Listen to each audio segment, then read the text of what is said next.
A Scanner Darkly by Phillip. I'm having trouble with this one, it's a tough one. One thing, I don't even have the book. I do have the film, which is a very good adaptation, I must say. Where shall I start? Well, first off, I've read Do Androids Dream of Electric Sheep before I saw Blade Runner, actually. How many people can say that? Sure. And I can easily say I enjoyed this kind of Darkly a good 10 times more, even though I really liked Do Androids Dream of Electric Sheep. I think this probably comes from the far more personal autobiographical element of it. It just means that in a sci-fi story, a lot more of it seems to have a lot more depth. It's more powerful in that respect, actually. This is science fiction, obviously. Written in 1977, set in 94. But my feeling is it probably reflects more a futurized version of, say, pre-77, given that it's based on Philip K. Dick's experiences in the drug culture. And there's been a lot reported about that. I believe he once said everything in A Scanner Darkly he really saw. I don't know how far you take that. So obviously I think some of the parts of it are probably straight anecdotes almost, and other parts are obviously, when you talk about the actual plot, which I'll get into, it must be a metaphor. But that does feed into the idea of paranoia. You can see these structures of a plot within a psychotic mind. A quick bit of trivia, I believe I read that he said when he was using amphetamines he could polish off 68 final pages a day, which is insane. So yeah, like I was going to say, the plot is pretty simple on the surface, like perceptibly, obviously.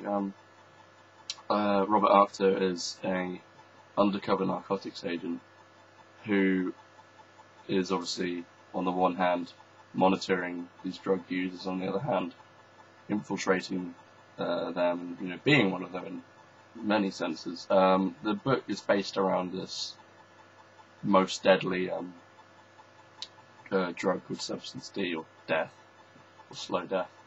I don't know if it's actually in the book, because I saw the film more recently, but in the film at least, Robert Downey Jr. uses the line, and I imagine it's from the book given how accurate it is, you're either on Substance D or you've never tried it, there's no middle ground, so that's how extreme it is.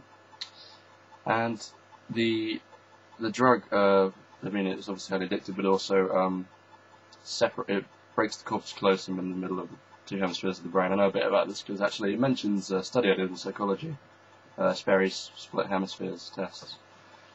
So obviously there's this permanent brain damage which starts to give, as the book describes, I don't know how accurate this would be, but it seems quite scientific, sort of separate consciousness. And the book obviously splits into a fairly schizophrenic story of this character who's monitoring himself and starting to see these as separate entities, and it's sort of destroying him as he slowly sort of burns out in a way, I guess.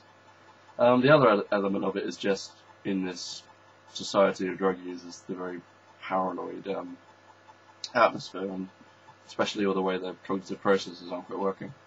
So it is funny on a lot of levels, like darkly funny.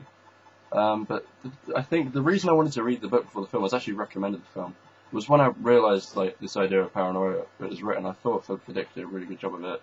It would be interesting to see it. I'm not a bit patronising.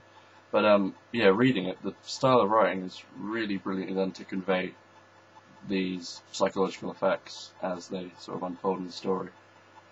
As I was saying about being more personal and more effective, obviously it's interesting to draw it into his life story.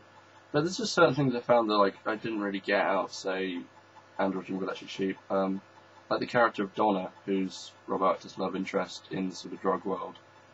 There is a real sense of everything is not what it seems throughout the story, which is why I think a lot of people found it hard book. I would definitely like to reread it, but I'm currently lending it to my friends because I couldn't recommend it more. There's this character of Donna who I think she must have been a real character in my opinion, because look at the way he writes her from the way you're about to see her. You really strongly get a sense of how much this girl means to him, despite the fact there's not really anything in there to make her seem like a likeable character. Which makes it incredibly moving, especially as you see this character stripped everything he's got towards the end. And sort of destroyed by the system in a way. On the interviews, or the special features on the DVD, there's interviews with Philip K. Dick saying about how, when he was in these sort of groups, they would be raided and they never knew who by illegally going through their possessions, and obviously the stuff he was writing, I guess, as well. So yeah, it's again, it's like there's the two worlds in the story, and there's the two worlds of the book and the real events. So from what I understand, I must read it. I find it quite a hard book to get hold of. I don't think it is.